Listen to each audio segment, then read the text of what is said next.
All right, let's start the Carson City Culture and Tourism Authority Board of Directors meeting for Monday, September 11th. Roll call. Jesse Domi. Present. Renee Plain. Present. Sandra Nagel. Present. Karen Aboud. Present. We have a quorum. And stand for the Pledge of Allegiance.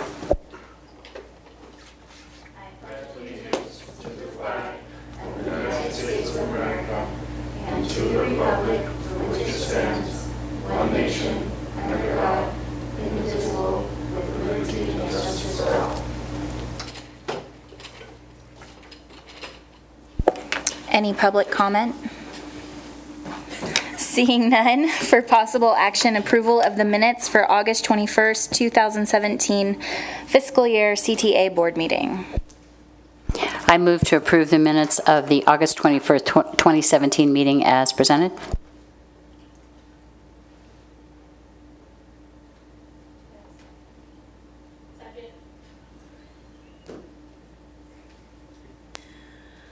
All in favor? Aye. Any opposed? No. Okay. For possible action, adoption of agenda. I have no changes. Any changes from the board? Okay. Can I get a motion? I move to approve the agenda as presented. All in favor? Aye. Any opposed? All right, moving on. Approval of the adjusted CTA fiscal year 18 budget report. All right, once again, as per the agenda in your packet, you will find the adjusted fiscal year 18 budget report. I want to remind you that this is the month that we actually have no show of the room tax revenue collection because it's due in the same time period that we're reporting, so you won't see any of the revenues reporting until next month. But going down, just a couple of notes on it real quick. On the carryover at the top of page 2 of 5, those are not the audited numbers, although they're projected actual carryover. And that's the far right column that you see the 599, 888, 05. So you see the three different funds that we control. The audit will start, I think, next week, and hopefully by the next meeting we'll have the audited numbers for the carryover. So that will adjust the expendable revenue on the bottom of the same page. There's no fiscal year 18 actual third column revenue that's come in outside of just interest income totaling $1,289. So although we're at 8% of fiscal year 18 lapsed, the revenues themselves are only reflective of carryover projections on the bottom totaling 37.6%. On page 3 of 5, you've got the payments on the top. Once again, would only be reflective if we had a collected room tax and reported for July. The numbers are, I'm sorry, for August. The July numbers are coming in, and Chris is actually working on the numbers now. We had the Tahoe property that reports about once a year came in, and it just, the fact that you've got an ADR of up to $3,000 per night that comes in, the data is a little tough to put in because it jumps right into one of your top 13 properties. So Chris will be back here shortly with those numbers, and I'll go over that during my executive director's report. But the expenses for salaries and wages, 8% a year lapsed, we're at 5.3%. And if you remember last year, that's about how we were trending throughout the year, just a little bit below the budgeted amount. On the next page, your breakdown of your year-to-date expenses, fiscal year 18 actual. You can see that the majority of those are certainly below that 8% of year lapsed, with the exception of a couple that are up front. You do have the rent that puts us right at 9%. The insurance, which is a upfront cost, we've spent $1,793.68 of our budgeted $4,000, and that's for half of the year, which puts us at 44.8%. Bottom line, still in that other services, we're still at 1.7%. Bottom line total for all services and supplies, bottom of page 4 or 5, at 1.8%, reporting 8% of the year. The back page is the carryover worksheet for Department of Taxation. So next month you'll see the first collection reported in the fiscal year 18 expenses versus revenue, and you'll see that once again we're trending much higher in our revenues than we are in our expenses. Yes. Joel, why does the Tahoe property only report once a year? They're only utilizing the property, is my understanding, for that short period of time. Last year, they reported the same month, July, and they're doing the same this year. Outside of that, either that they weren't having enough stays that were short-term to have any occupancy report, but they did the same thing last year, and it was almost the same amount of money that they brought in for just the month of They July. report every month, they just don't have any rooms. Oh, okay. So they're still reporting every They're month. still reporting every month, they just have not any paying income. any revenue income, so, yeah. Joel, I have a question. So next month, you will have 2 months of revenue in there, or just July?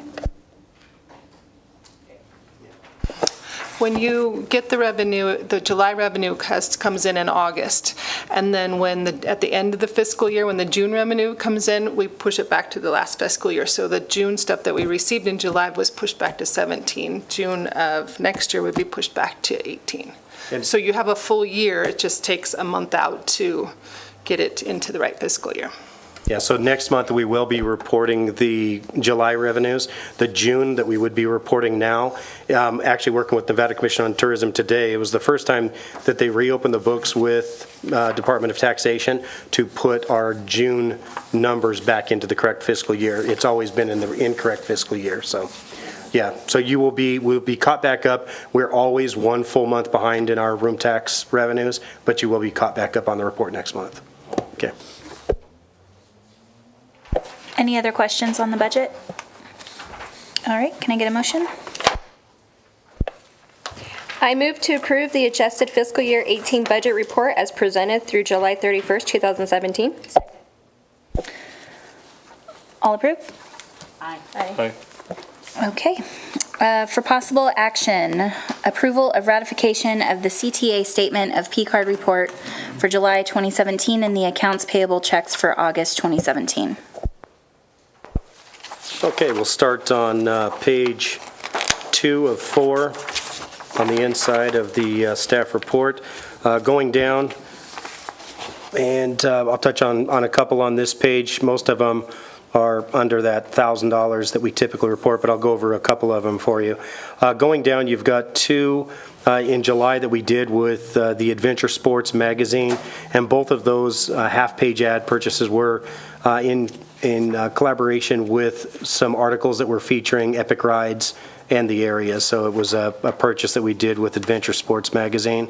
Kyle, I think, has already touched on that last month when he was doing his report, his marketing report, but this is where you see the expense for those. Continuing down the page, everything's just pretty much standard monthly expenses. Continue on page 3 of 4, and once again, these are expenses from date time period on this page is from July 5th through August 4th of 2017.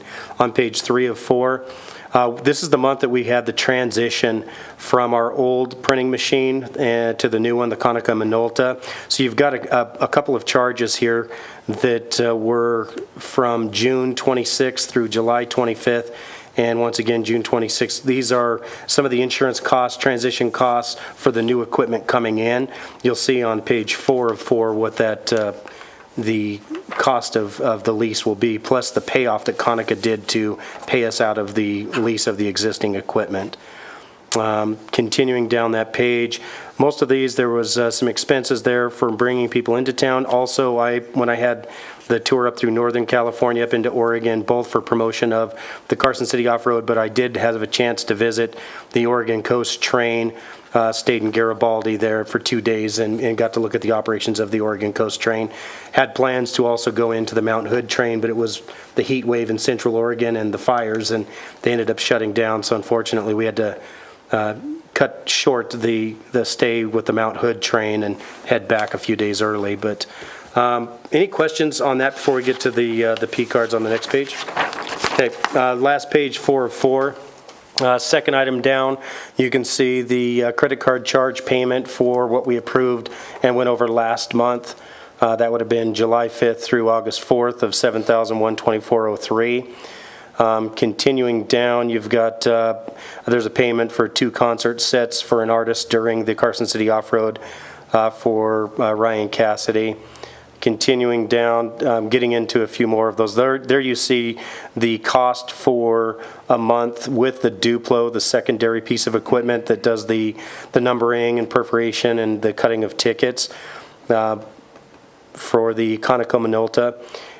Yeah, next month I'm going to work with James, and we're going to try to break out now, because with this purchase of the new printing equipment, we're also going to see a pretty significant reduction in the staff time that James has had to allot to doing the printing, because the equipment does a lot of the manual labor that James would do for the posters and cutting and ticketing. So we'll break that out next month or possibly the month after, once he has enough time to truly show the time that he's saving. What we're doing internally is he's now allotting that time to some content management and to start to do the community calendar that we've talked about the last couple of months. We've got a half-page ad, which was once again a buy that tied in with Nevada Commission on Tourism Travel Nevada with Madden Media out of LA. Followed by the sponsorship of Nevada Day that we do every year, our $6,000 diamond sponsorship. You've got your 2 payments. First one for April and May, 3/8. That's the payment to the Nevada Department of Taxation that goes directly to Travel Nevada. And the second one is for our payment for our June room tax revenues, totaling $8,811. Next, you've got your contract payment of $8,000. So now you'll see that there's a pretty significant decrease in what we're paying, because we've got through all of our major grant projects through the end of the fiscal year. Excuse me. Down about the fourth or fifth one from the bottom, the $16,117. That actually wasn't. That was a check that we received from Conoco and Minolta for the payoff of the lease. That then was paid directly to the RICO for the end of our lease and the pickup of the equipment. And the third to last one is 6 tours for All World Sports. We ended up contracting out private tours for the All World Baseball World Series for the teams, parents, participants, and siblings to go through on a guided ghost walk tour. And I haven't had a report back yet from Mary Bennett, but hopefully it was well attended. And that's it on the P-card accounts payable, and that's once again for August 1st through August 31st, 2017.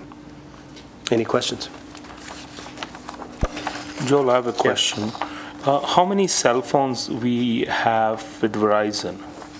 Well, I know that Chris is calling to cancel all of the ones that we were using. Initially, we went with Verizon. We had 2 different phones, and we had 5 iPads so that we could do the Visitor Ambassador program. We're going to find a way to at least just have the iPads, no cell phones. Initially, we did the cell phones so that we could check the functionality of the app, both through the iPhones, because everyone on staff had an iPhone, and nobody had an Android, and that's what we did with the Verizon. But we're going to be canceling it if we can. I think we're up in the contract, so there's no intent in renewing for the phones.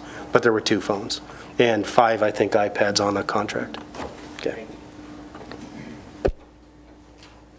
Any other comments? Okay. I move to approve the ratification of the CTA account activity statement of P-card charges for July 2017 and the accounts payable checks for August 2017.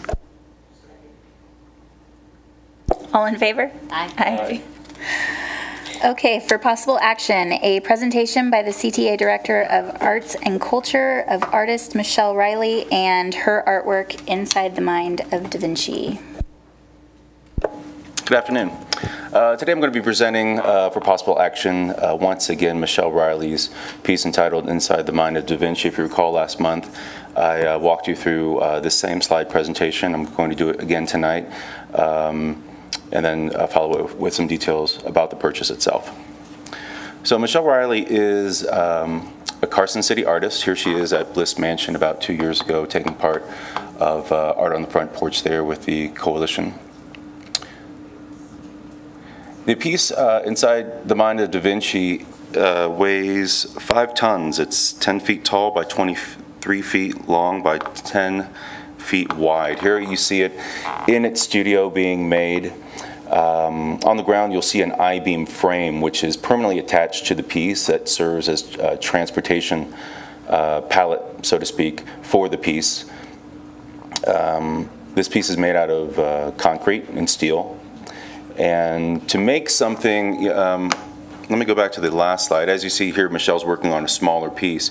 To gain that size ratio for something life size to something this size, not only requires skill, but at times it requires technology. And what she actually used to do this, she went to her alma mater, UNR, and with their 3D printing technology was able to scale up the ratio for this piece. The piece is currently displayed at UNR right now. I'm traveling to Reno tomorrow to oversee the deinstallation. As you can see here in front of the library, they opted to just set the piece on the ground, so that pallet, so to speak, is just rests on the ground. They filled in the negative space with sand. That's how you see it presented here. The other side is, the back side is concave and has 3D reliefs of not only other Da Vinci drawings, but also his sketches as well. So it reads on both sides. And the pole that you see there is extra support. I intend to have it painted brown to match the interior, and perhaps use that as a mounting system to place text signage for the piece. The piece, of course, requires a crane operation system from a flatbed truck. This is the installation. I think that was in last February of 2017. It's a beautiful piece. I think it's a great first piece for Carson City, because not only is it made by a Carson City artist, but it's structured in realism. It's something that everyone can read and identify. It's not terribly abstract. I think the concept is fantastically abstract, and that this Michelle wants to see as a destination for creative problem solving. And the idea that we had was to install it here outside of the community center. This place in this room, problems are solved creatively on a daily basis here. It can be a meeting place for education. The piece was displayed on the Black Rock Playa. This is the piece at Burning Man last year. As you can see, it's designed to withstand not only the playa, but also the snow. And this is back at UNR last winter.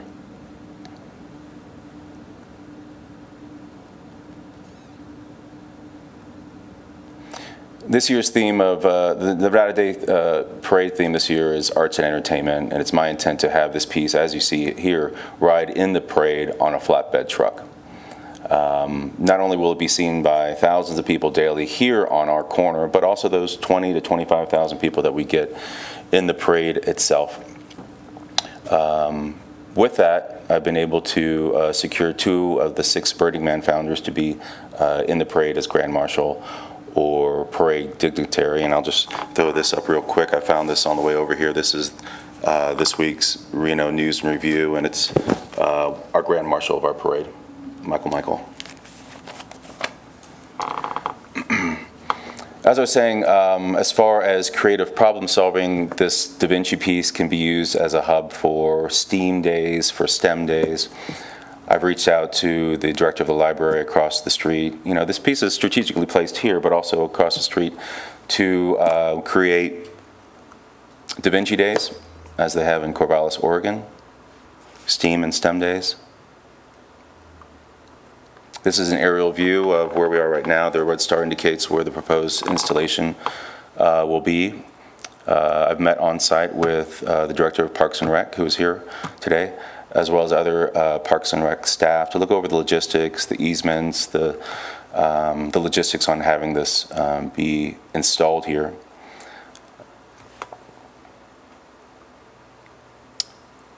We've staked out the piece. You know, as an artist myself, I know how important documentation of the piece is, not only to sell yourself as an artist, but to sell the piece and to promote the piece and your concepts. And so I kind of work backwards when trying to imagine a place where artwork is going to look the best. You always want it to look the best. And so it was here, I think, in front of Sea Hill, well, with Sea Hill in the background, that I think this piece would really shine, especially with that colorful shrubbery behind it, Sea Hill in the background. And that, to me, reads Carson City's first piece of public art. I would opt to, for the successful installation of this piece, we need to relocate some of the sprinkler systems. We'd like to put in electricity so it's lit by 2 or 3 lamps at night from the front side, which is what we see.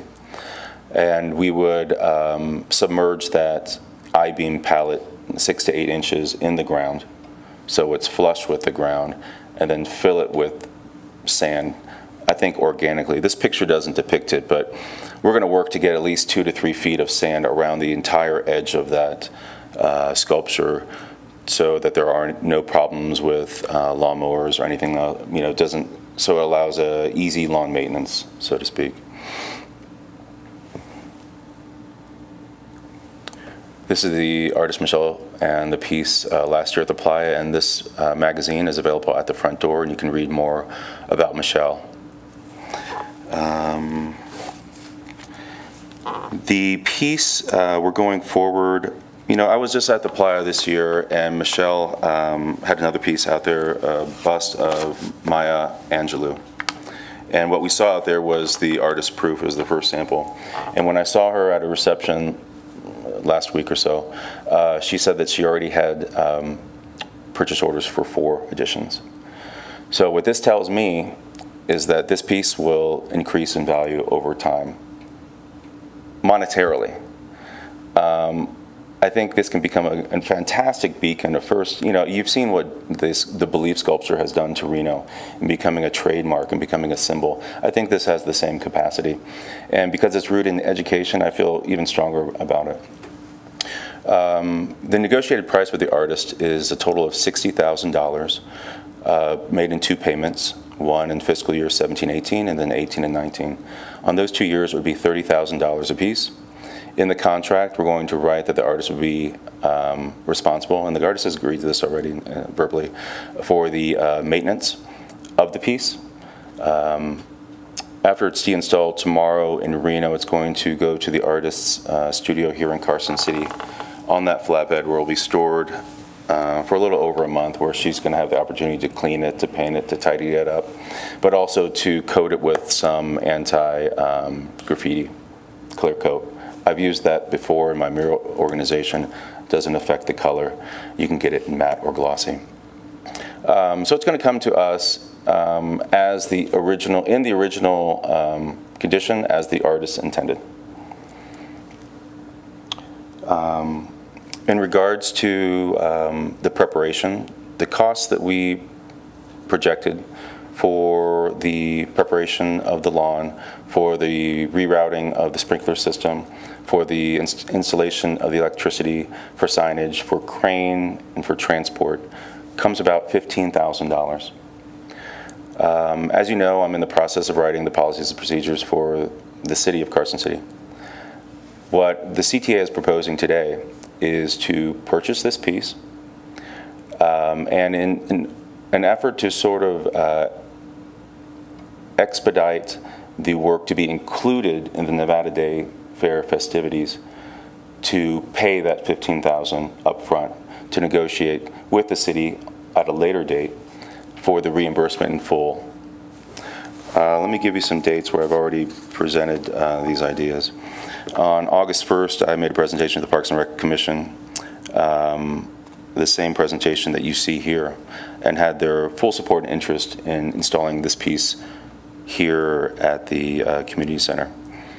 Today I make this presentation to you for the approval of purchase for the sculpture, and then after, of course, this meeting, we have the Cultural Commission meeting, where I'm going to make the same presentation, but also propose to create a public art panel of stakeholders and professionals to convene at an open meeting in late September 2017 to address any issues or concerns prior to that purchase with the artist. People in this public art panel would include 3 Carson City Cultural Commissioners, the Executive Director of the CTA, myself, Michelle Riley, the artist, the Director of Parks and Rec, the Chair of Parks and Rec Commission, the Director of the Carson City Public Library, Bill Miles, to look at the piece from a construction standpoint, Dr. Alan Schnauzer, a local property owner, and also a citizen at large. And this would be our obligatory open meeting to discuss any further issues or concerns prior to putting this in motion. I do acknowledge this is a little reverse paperwork in that, as you know, with the bike racks, we're kind of putting that through to ride out any questions that might, arise with the policies and procedures. I've been looking at other cities. Unfortunately, something like this is nothing that can be copy and pasted from Reno or Sacramento.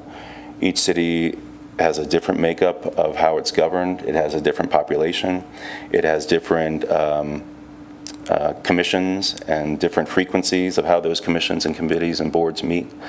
I've studied the policies for New York, St. Louis, Reno, rural capitals, Lincoln, Nebraska, and of course Reno. But it's going to be a little. Does anyone cook? You know how you look up a recipe? You look up. I'm going to make sugar cookies. I'm going to look up six recipes for that. But you make your own that's custom to what you want and to what this city needs. And so that's what I'm doing. And I've already submitted to the DA's office. I'm about 60% done, and the meat and potatoes of that, the 40% will follow, and that will follow by the end of this year. So what's being proposed now is that the piece is purchased and owned by the CTA, and for all intents and purposes, on exhibition, compliments of the CTA for a 2-year period. That's what we're working with now. At the RAC committee on the installation would be slated for October 30th, and then on November 6th, I'd make a presentation to the RAC for the full reimbursement of that $15,000, estimated $15,000. Our hope here is to make a policy going forward that while the CTA purchases the artwork, and this is the largest scale that we're going to see for probably another 2 to 3 years, I assure you. And I think the first step should be a first step, a big step like this. We want to purchase the piece, but also have a partnership with the city that it becomes the city's public art collection. And with that, the onus of insuring it and maintaining it and making sure that signage is uniform throughout the pieces. A smaller example I could give you was if we purchased a painting and it just needed framing and installation, let's say, in City Hall. So those are probably 2 good extremes that you can visualize of what my goal is, working with the city and having their cooperation in paying for items such as framing or installation or lighting and that sort. Our intent is to purchase the piece, have it delivered to the city, and from that point, give it to the city. It becomes a city asset. It becomes part of the city's public art collection. And that would be our negotiated agreement. The boards that I've worked with individually, directly with this, is Parks and Rec, the CTA, the Cultural Commission, and the Director of the Carson City Public Library. The insurance value of the piece I would recommend at $100,000.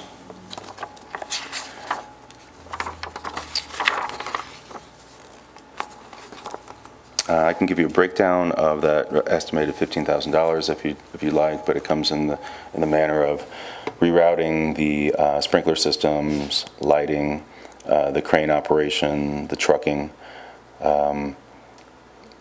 The crane operation will be a much smaller capacity than what you saw at UNR. We had to go probably maybe 50 paces into the lawn, whereas here we're just making a jump from the parking lot to there, which is probably 10 paces. I'd be happy to answer any questions regarding this. From a structural standpoint, I know it's on a platform, so to speak, but does the ground have to be prepped such that it doesn't sink? Right, thank you for asking that. So when we backhoe the lawn. We're going to not only put down sand, but pound it down with those pneumatic machines to compress the sand and the ground, so it's nice and flat, but also durable, long-term. And then my other question is, with regards to insurance, and I know this is all part of the policies that you're working forward with the DA's office right now, but the insurance and all the rest of that in terms of city responsibility, that will all be lined out, correct? Correct, that will be lined out in the policies and procedures, correct. Great, thank you. Because certainly we want to not only acquire the piece, but we want to maintain it. Yeah. Mark, will there be any facts or history related to Da Vinci depicted there because you pointed the educational part for kids that do not know what the sculpture is all about? Will there be some history that we're going to be putting by there? In a couple of manners. Straight off the top of my head would be a press release. Secondarily, we have the signage that will be posted here. And thirdly, we're lucky enough to have a director across the street at the library that's very, thinks out of the box as far as education, who's very interested in not only 3D printers, which they have across the street, but in also in educating youth and finding new ways to find new users of the library and the library systems. And I think this is going to be a fantastic annual Da Vinci Day headquarters for something spectacular. Because I know some schools do like a historic walk, they do a tour, so maybe it can be included as part of the tour. Sometimes they do tour of the Capitol, so I think that'd be a good idea for elementary school students. Thank you. I agree. I will. I think this is fantastic. I think the location is amazing. So, any other questions, comments? And I just want to say thanks to Parks and Rec, because I know it's a bit of a challenge, but it's an exciting thing. Thank you.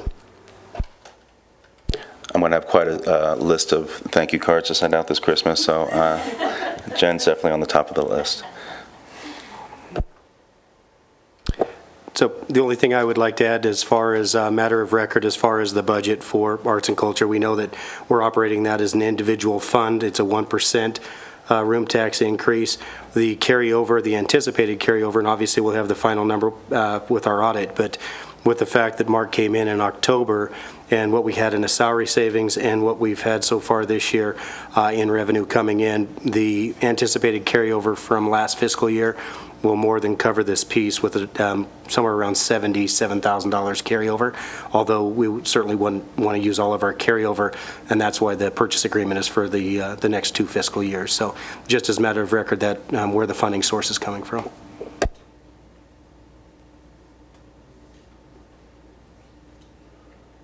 Any public comment on this? Okay, seeing none. I move to approve the purchase agreement and installation of Inside the Mind of Da Vinci, a large-scale public sculpture by local artist Michelle Riley. All in favor? Aye. All righty, that is exciting. Thank you, Mark. Appreciate all your work on this. Thank you. All right, for discussion and possible action, discussion on creating a transition succession plan for the CTA Executive Director position and possible action to authorize Chairman Boulware and Board Member Aboud to work with CTA staff in the development of a plan. Okay, so in light of this last year, and I think most of you as board members are aware that I've dealt with a few surprises this year with some health issues, and with that came to light that I think I needed to address. We've talked about all the successes we've had over the course of the last 4 years, and I had a little concern earlier this year, not really knowing how the health concerns would play out, that the one thing that we have not finished is what type of a succession plan we'd have in place or a transition plan, and how really you foresee the executive director position moving forward. I know that we've had one executive director that lasted nearly 3 decades, and I think the direction that the new board was going was kind of going to what the industry standard is anywhere from 5 to 8 years for an executive director. So with that, I wanted to bring to you a possible action item to have both the Chairman Boulware and Board Member Abowd work with staff, and that staff would be myself and Operations Manager Chris McQuarrie, over the course of the next month to come back with a succession transition plan of how one in my potential retirement someday or when I will leave, how that's addressed, and also if there's a way to address that during the transition, and ultimately what happens with that executive director position as far as the tenure, the lifespan of it. So I think we could put together a plan and have it back as an action item for our October meeting. So that's what's before you today, if I can answer any questions.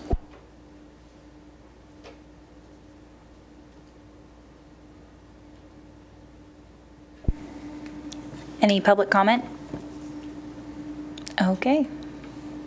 Any discussion, board, or? All right. I move to authorize Chairman Jonathan Boulware and Board Member Karen Abowd to work with the CTA staff in an effort of development of a transition and succession plan for the CTA Executive Director position. Second. All in favor? Aye. Aye. All right. Non-action items. All right.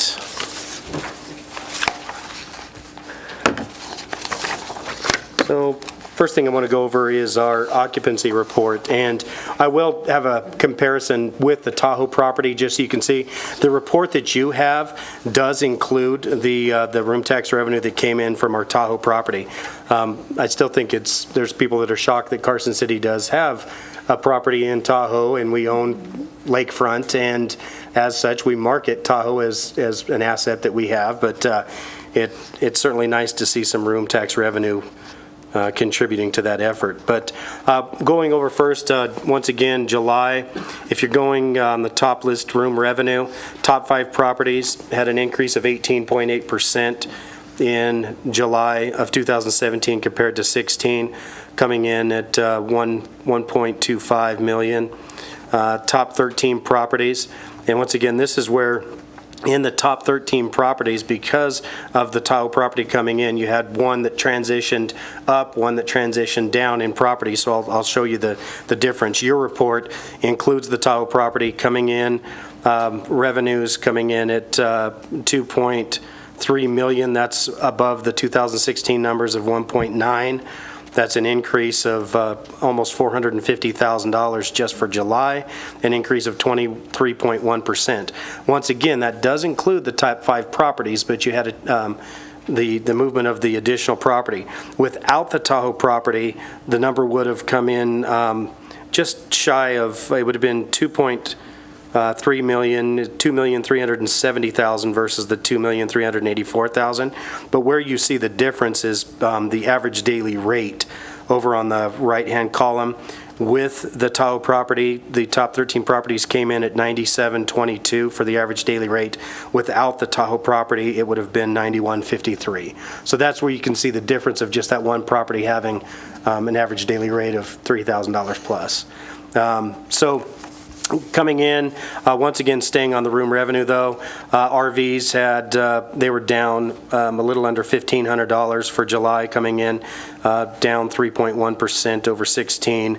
Remaining properties had an increase of 29.1%. Bottom line was an increase of 22.7% in total revenue over last year, 2016, for same month, July. That's an increase of $471,111.33 over 2016. And once again, as we talked about, I'm going to have, Chris and I are going to meet with the RSCVA accounting team, and we're going to look at how they're doing their breakout of their 28-day plus. They break out cash occupied rooms versus 28-day, and I think because of where we're at in our comparisons regionally, we're going to move forward, and you're going to see some changes in how we're reporting, and it's going to be very consistent with how RSCVA is doing it. I think that Commissioner Dommy's said many times, when you have your 28-day plus kicking in, it changes your occupancy versus your revenue, and we need to find a better way to break that out. Nobody's doing it, and I think RSCVA is probably the best to model after, and we'll bring that forward next month. Continuing down, you see your comparisons as to 16 and 2015. On the right-hand side of that, trailing 12 was up 17.3%, and that's a 26% increase over 2015. Continuing down, well, I think if we go back up under room revenue 17 versus 16, you'll see the calendar year versus fiscal year. So once again, you can see just the breakout of the fiscal year, July through June. That's the 1 month reporting. And calendar year, you can see we're up 23.16% just for 2017. Going down to RevPAR. On the RevPAR numbers, top 5 properties was at 96.55, up from 80.17 last year. Top 13 properties, 71.37. The small change made in RevPAR with the Tahoe property not reporting is that number then drops to $70.98. On the back side, you've got your occupancy report. Top 5 properties, available rooms, 15,348, occupied 12,902 for an 84.1% occupancy rate. That's up from 78.8% in 2016. Top 13 properties, 73.4% occupancy, up from 68.9 in 16. Bottom line total occupancy, once again, these are the numbers that really don't break out well with the 28-day plus, so I think we'll just stay with the 2. RVs came in at 65%. That's up from 38.3% occupancy.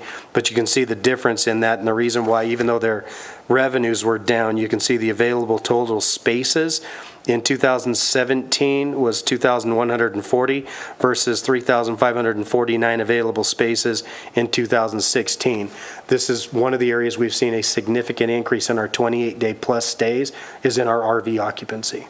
So that's the difference there. Any questions? Joel, I have a question related to the monthly tax return that we send to every hotel. So, Chris, are you still getting some numbers where guests have prepaid to hotels before July 1st, 2016? So we need to update that because we need to take it out. So it's been more than a year. We need to take those line items out where they may have made it prepaid because now we are over a year into the new 11% tax. Joel, I just had 2 comments. One, that you know the Ormsby House is in escrow, so that will add to our rooms as well. And secondly, do you know the status of the RV park that was approved over there on Hot Springs Road? Because that does provide additional RV occupancy, and I haven't heard a word. No, I haven't either, other than just last year working with the developer, looking at the requirements per municipal code, NRS. They did fall under because they're looking at 28-day or under, so it certainly will increase room tax revenues. Outside of that, I haven't had any contact from the developer since the approval, but I certainly can reach out to them. Yeah, it's great to see that we're under contract and you know, hopefully it lends itself to the purchase and the operation once again with the Ormsby House. I have, and obviously in non-disclosure, but throughout the year we've worked with several different investor groups that have looked at the property, and I can tell you that our room revenues and increases in occupancy increases, it certainly has lended itself to having a favorable market in Carson City. So I'm looking forward to once again having another property at the epicenter of Carson City. Growing up here, I certainly know what the Ormsby House was for myself and my family, and I think moving forward it'll play beneficial. The one other thing that, you know, I get questions as far as concern. Is there a concern with the addition of that and potentially a couple of other properties coming in Carson? No. Yeah. Kyle is ready to move forward. So, you know, what I see happening is you're gonna see some of those visitors that are staying in mid-level properties now having an opportunity of yet some high-end rooms. So I think we're going to actually see some increases in our revenues with the additional properties coming in on the higher end. It's the one part of the market I think that we're lacking in. We've got a few very nice branded properties, and then we drop a little bit into our mid-level properties. So I'm anticipating nothing but good from the property opening up. So great. Continuing on, For me, the strategic plan, once again, that'll be coming back to you. I still do need to work with a couple of the commission members on that. But of course, you did get a chance to see a little bit of the draft in art form last month. Grant update, only update that I've got is Kyle and I, Kurt Gensheimer, who's heading up the grant for Kyle, and the grant administrator for the state parks this last week went out to Eureka, met with the group that will be championing the single track adventure with us in Eureka, Nevada. That was one of those areas that is probably the most difficult, is we're going through trying to find those stakeholders, those visionary champions in those small rural communities that understand the significant increases in room tax revenue and visitation that can come from having an outdoor recreation component within their communities. We really thought that Eureka might have been one of the last ones to come on board, with Austin already having played host to a state downhill championship and having a bike store at one time, and we thought there would be some champions there. It was great to meet with this group. They're engaged, they're active. You've got a couple people that are already out riding their mountain bikes 2.5 hours a day out on their trails. Kyle had an opportunity to go out with Janice from State Parks, Kurt Gensheimer himself, and they went out and did an assessment of a few of the trails, trying to find out first, within this first cycle period that ends in June, are there enough trails that we can go in and help them do an inventory of their assets so that we can create some marketing components, whether that's a video, a printed map, something that'll tie into that grant this first year, and that certainly proved to be true. The other part of the group is actually a restoration group that is formed for downtown Eureka. It was a great meeting. Outside of that, we had an opportunity, the four of us stayed in a vacant haunted hotel, the Eureka Hotel, that Rich McKay provided an opportunity for us, and I can go into detail on that in the future, but it was quite an experience, and lived up to everything you could possibly have hoped it would have been for the paranormal experience. So yeah, so moving down, that's it. It looks like Kyle was more than ready to jump into the marketing report. If there's any other questions of me, I certainly will follow up after Kyle. Thank you. All right, so last month, it really wasn't even last month, it was like a few weeks ago, had the opportunity to present the entire fiscal year and review marketing plan, and there was a lot less people in the room than there is right now. So Jesse, I would love to present that to you anytime if you want to see that presentation, or if anybody in the room, you're invited to come to my office and see kind of what the Culture and Tourism Authority did over the last year in regards to content creation and where we were pushing it out and how we were doing it. So today's presentation is going to seem pretty thin compared to the last presentation, but it's not going to take a half an hour, and we should be out of here pretty quick. So to start out with, social media-wise, because I was out of town for 2 weeks, we did a lot of scheduled posts of the events that were coming up and things like that. But overall, we stayed with the par of how many new followers that we usually get over the course of a month for each one of the platforms. So it was 51 new followers over for Facebook, 53 for Twitter, and Instagram was 32. And again, that kind of follows the trends with what we were seeing at the end of the fiscal year right there. But again, August was relatively light for social, so I didn't include a whole lot in here.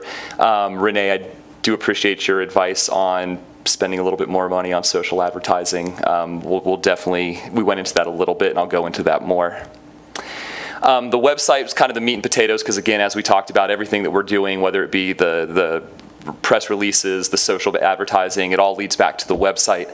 So for August, we had 28,600 page views that were seen over 13.8 thousand sessions and 11,000 unique viewers that came to the website.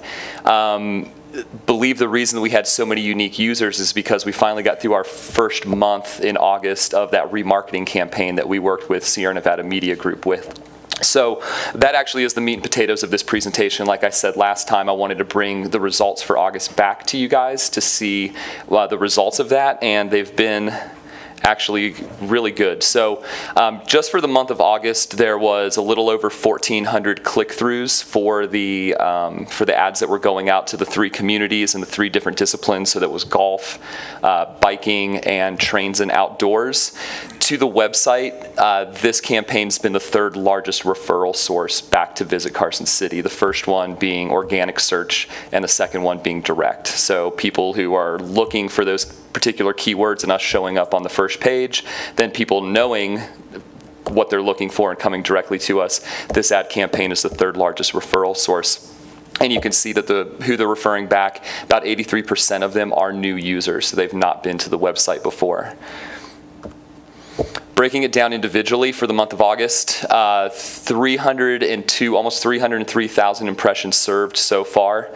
That has resulted in 503 click-throughs. So that's 0.17%. You can see what average is for a campaign like this. So of course we're above the industry average for click-through rates. And no surprise that San Francisco, being the largest population source, comes in first for those click-throughs, Sacramento second, and Chico third. This is the first time that we've used geofencing locations where we've actually been able to target people who have gone to a particular golf course or a bike shop or a train museum. And the other part of that is websites that we've identified. So the geofencing resulted in 118 click-throughs. The remainder of those click-throughs have come just through the website remarketing. So people who go to, bikemagazine.com or, Downeyville, Yuba Expeditions, or whatever like that. So that's the result from the bike one. The golf one, you can see, actually had the highest percentage, or has the highest percentage of the three of them. So 303,000 impressions served so far, 535 click-throughs, so that's a 0.18%, not much higher than bike, but just by 0.01%. Same locations of where we're getting the most hits from. This one had higher geofence location clicks, so 137 of them were from locations that we had targeted, and of those 137, almost half of them were from Cinnabar Hills Golf Club in San Jose. So when you talk about target marketing, following up information that we've gotten, this is gold right here, and that's exactly what we were looking for is, these type of specific results. So for the train in history, 312,000 impressions. So it actually got served to more people, this particular ad, resulting in only 454 clicks. So that's 0.15% click-through rate, still above industry average, by far not a bad result. But of the three, you can kind of see where they all stand. Again, looking at the click location ratings, 110 of them were from geofencing. So this is all the train museums across northern Nevada that we went ahead and hit, and the San Francisco Railroad Museum was the one who seemed to hit the most out of all of those geolocations. So it seemed like bike was pretty evenly dispersed. Golf, we got our hotbed down in San Jose, and then for trains, we see that the San Francisco Rail Museum is pretty hot right there. Real quick, any questions about the remarketing campaign? So this contract goes through Nevada Day, so up till Nevada Day, so through November. And then we renewed the contract to go again.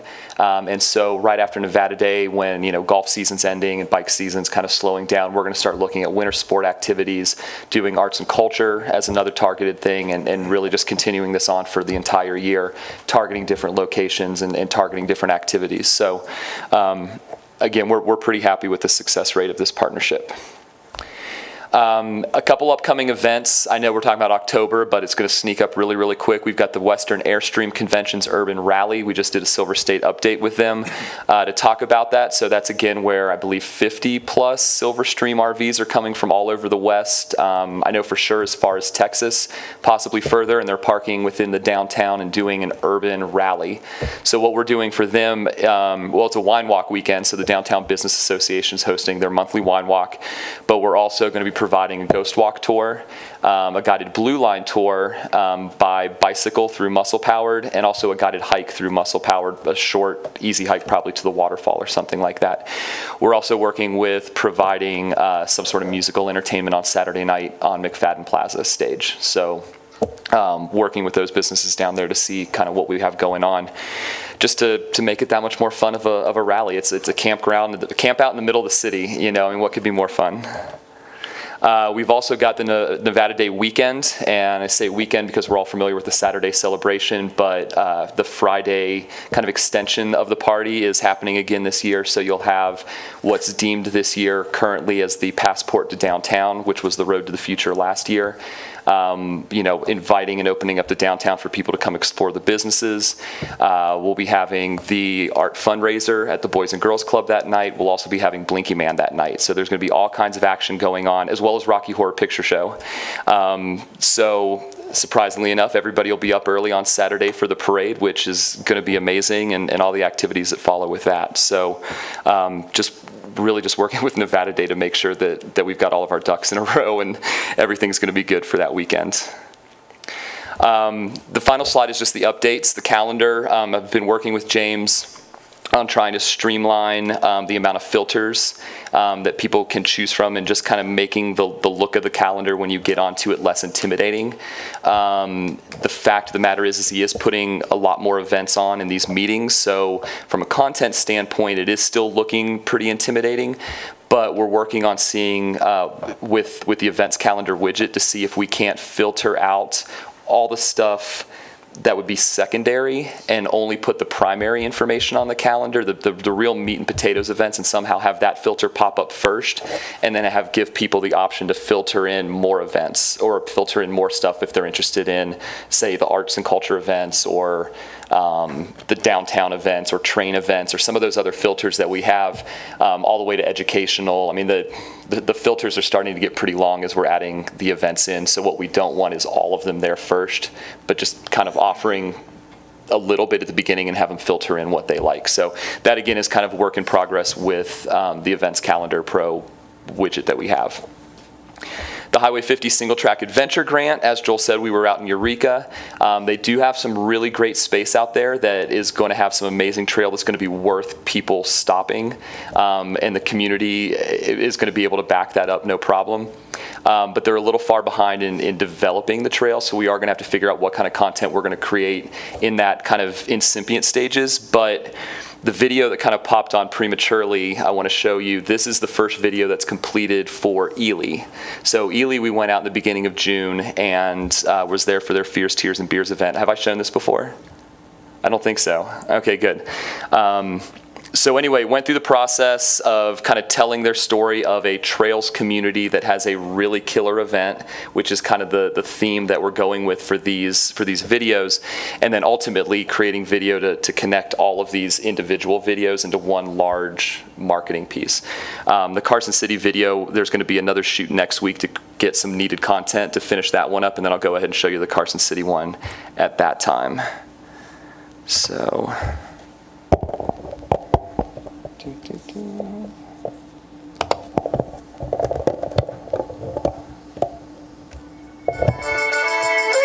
Fears, Tears, and Beers mountain bike enduro was developed by a couple of old moto riders that used to do enduro racing and thought it would really be cool to have a race format where you weren't timed except on special stages, kind of like enduro races.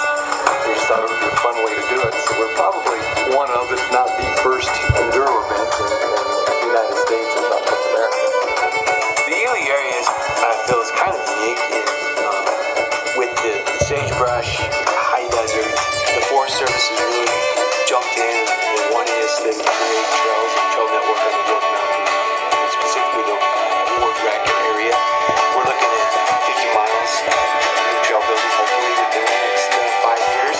The Jail House has been supporting Fears, Tears, and Beers mountain bike race for quite a while, quite a few years now. We take care of the banquet dinner and take care of the beer for the racers. We figured, let's have a great time, hence the awesome name. You gotta have beers, then tears, and then some good beers at the end. So we were definitely wanted to promote that and have fun event for people to join us.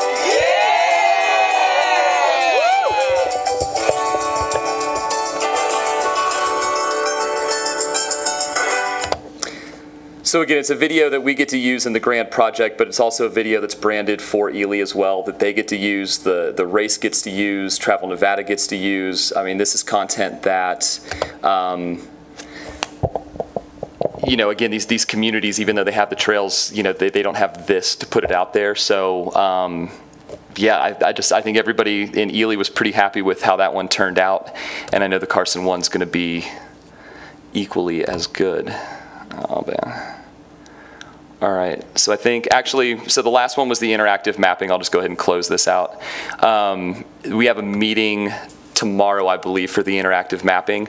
I went ahead and sent a lot of the points with the GPS coordinates to make sure that was the format that they were going to want ahead and use, and that went ahead and cleared. So now we're pretty much just compiling all of the information that we were able to export from the app, and just get it going. So that is, it's moving through as planned right now. So there's the update on the mapping.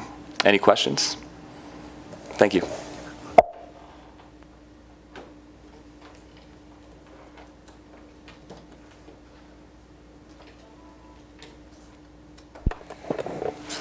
Hello, an abbreviated update on arts and culture here. As I mentioned last month, this is on my mind 24 hours a day now. It's this Nevada Day Parade. The theme, of course, is arts and entertainment. I've been joking to friends that if the theme was science and math, I'd probably be getting more sleep. But as you recall, this was our proposed cover for the parade. The hopes was to include Las Vegas, Reno, and Carson City's artists. This is our working draft right now. On the left, these are actual photo shoots that we've done, and on the right, you see the button that we put in production.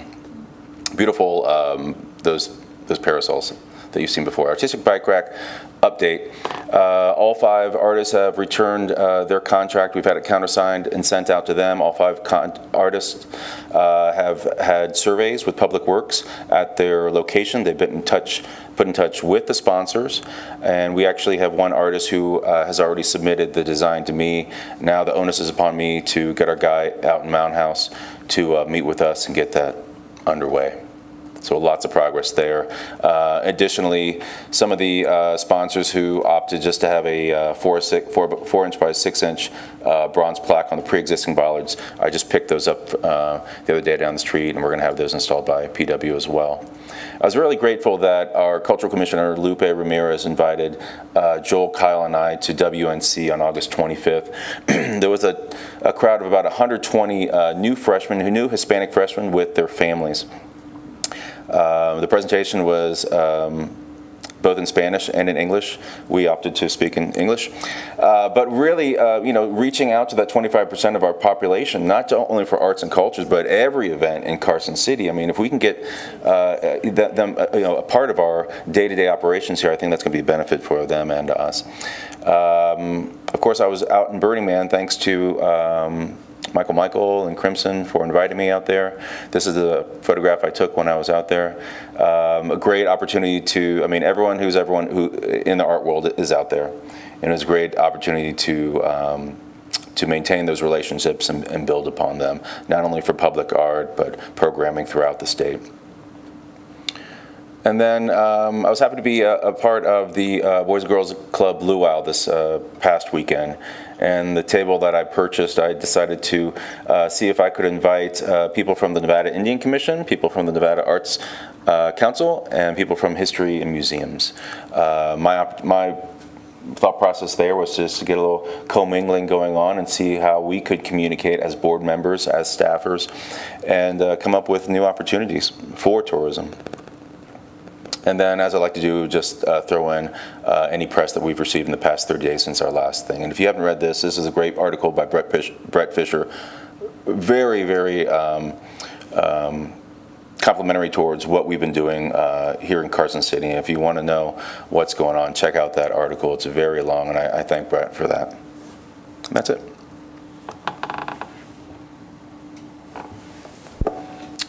Okay, next we've got future agenda items, and as you approved today, we'll be bringing back next month a transition succession plan, hopefully for your approval. Outside of that, I will be reporting on the regional comparisons of the collection and reporting of room tax with cash occupied rooms. I am I did receive a report from Nevada Commission on Tourism yesterday. I was on the phone today going over the data with David, and as I had assumed, we certainly are significantly above the region. Looking at the last 4 years, I've got to clean up a little bit of their numbers, what happens because of that same room tax collection that we talked about earlier. When we're collecting June, and typically that June goes into the next fiscal year to where it should actually go back, they're working now with taxation to make that happen. But some of the numbers back 4 years ago, you were seeing that change. So we're going to work and make sure that we've got apples to apples in their numbers to what they're reporting. But when you look at the rest of the region, the state over the course of the last 4 years was just above 25%, and we're coming in at 59% over the last 4 years. Regionally, it's nice to see, though, that the others, although they are significantly behind us, but the other top two communities, counties that are reporting are Douglas County, Tahoe, and Douglas County in the Valley, and also Washoe County. We're all significantly above, even Clark County coming in at just over 25%. So yeah, it's great numbers for us, but it is important for the overall state that Clark County, making up the significant portion of that 3/8% that funds not only the operations of Travel Nevada, but also us, that for our grant, rural grant program, that they stay consistent. But once again, that'll come back as a future agenda item next month. Anything from the board that you'd like to see next month? Okay. Once again, I'll have all of the standard updates. And here, with no other up, that's it for me. Okay. Any public comment?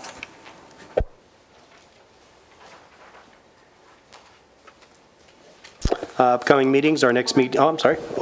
Are you? Give her a minute. Public comment on you or the end public comment? My public comment. Okay.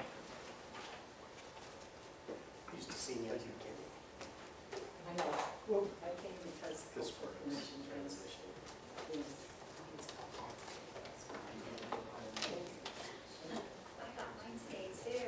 Good. Yay. And my renewal. Thank you.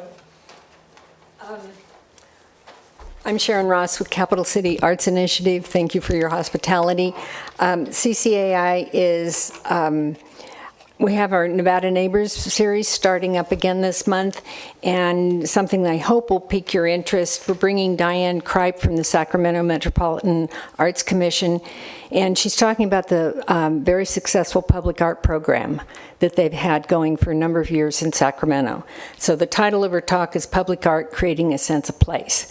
So I hope you all can come on Wednesday, September 20th. We'll start with a high-end reception of cookies and water, usually, at 6:15, and the talk starts about 7 o'clock. So we will be taking her to Douglas High and to Sierra Nevada College as well. Our fall exhibition with Suzanne Forestieri from Las Vegas will open on October 6th, I believe. So I hope you can come see Suzanne's work. Unfortunately, she's got some health issues and won't be here, but she's got a friend who's driving her work up for us. CCI is going to continue the energy, Nevada Day weekend energy, into November 3rd. We're doing a fundraiser at the studio at the Adams Hub on Friday, November 3rd, 5 to 7 p.m., and we'll be selling art by a lot of the artists that we have worked with during the last 15 years. This is in celebration of our 15th year, so we hope you can come. We will probably inundate you with information and invitations, so save the date, all of you, and you can go look at our updated website if you want. Speaking of all that Kyle's talked about. So, any questions? Thank you. Thank you. Any other public comment? I'm just going to add, I forgot to say upcoming meetings. Our next meeting will be on the 9th of October, and that will be followed up the following month in November, where we come back with both meetings again, so with the Cultural Commission. Any board announcements? All right. For possible action to adjourn? We are adjourned. Thank you.